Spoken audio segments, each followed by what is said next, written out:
السلام عليكم ورحمة الله وبركاته. الحمد لله الحمد لله الذي نحمده ونستعينه ونستغفره ونؤمن به ونتوكل عليه. أما بعد.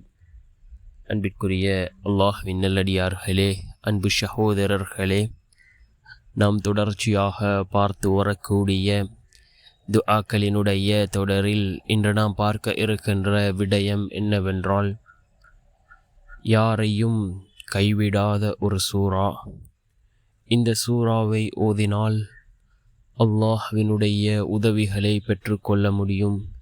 யார் இந்த சூறாவை நேசிக்கின்றார்களோ அல்லாஹ் அவரை நேசிக்கின்றான்.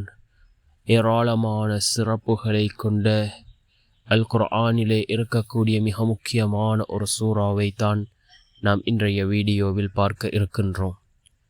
அன்பார்ந்த சகோதரர்களே, அல்லாஹ்வின் நல்லடியார்களே, அல் குர்ஆனிலே 114 சூறாக்கள் இருக்கின்றது. ஒவ்வொரு சூறாக்களுக்கும் ஒவ்வொரு விதமான சிறப்புகளை ரசூலுல்லாஹி ஸல்லல்லாஹு அலைஹி வஸல்லம் அவர்கள் கூறியிருக்கிறார்கள். இவ்வாறு அல் குர்ஆனிலே இருக்கக்கூடிய மிக முக்கியமான ஒரு சூறா தான் சூரத்துல் இஹ்லாஸ். இந்த சூரத்துல் இஹ்லாஸிற்கு பல சிறப்புகள் இருக்கின்றது. ஒரு முறை ரசூலுல்லாஹி ஸல்லல்லாஹு அலைஹி வஸல்லம் அவர்கள் ஒரு குழுவை ஒரு ஊருக்கு அனுப்பி வைக்கிறார். அதற்கு ஒருவரை தலைவராக, அமீராக நியமிக்கிறார். அந்த குழு அந்த பயணத்தை முடித்து மீண்டும் நபி அவர்களை சந்தித்த பொழுது அந்த குழுவிலே இருந்த ஏனைய நபர்கள் நபி அவர்களிடத்தில் முறையிடுகிறார்கள்.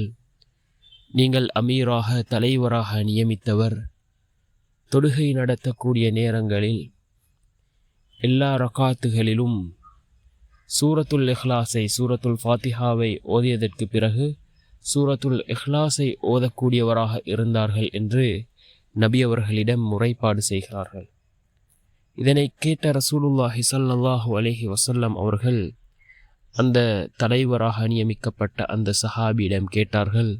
அதற்கு அந்த சஹாபி கூறினார், யா ரசூலுல்லாஹ், எனக்கு சூரத்துல் இஹ்லாஸ் மிகவும் பிடித்திருக்கின்றது. நான் இந்த சூரத்துல் இஹ்லாஸை நேசிக்கிறேன் யா ரசூலுல்லாஹ் என்று அந்த சஹாபி கூறினார்கள். அதனை கேட்ட ரசூலுல்லாஹி ஸல்லல்லாஹு அலைஹி வஸல்லம் அவர்கள், அல்லாஹ் உங்களை நேசிக்கின்றான் என்று கூறினார்கள்.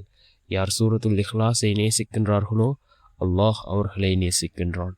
அதே போன்று யார் இந்த சூரத்துல் இஹ்லாஸை ஒவ்வொரு நாளும் அதிகமாக ஓதுகிறாரோ, இந்த சூரத்துல் இஹ்லாஸை ஓதுவது முழு குர்ஆனையும் ஓதியதற்கு சமமாகும்.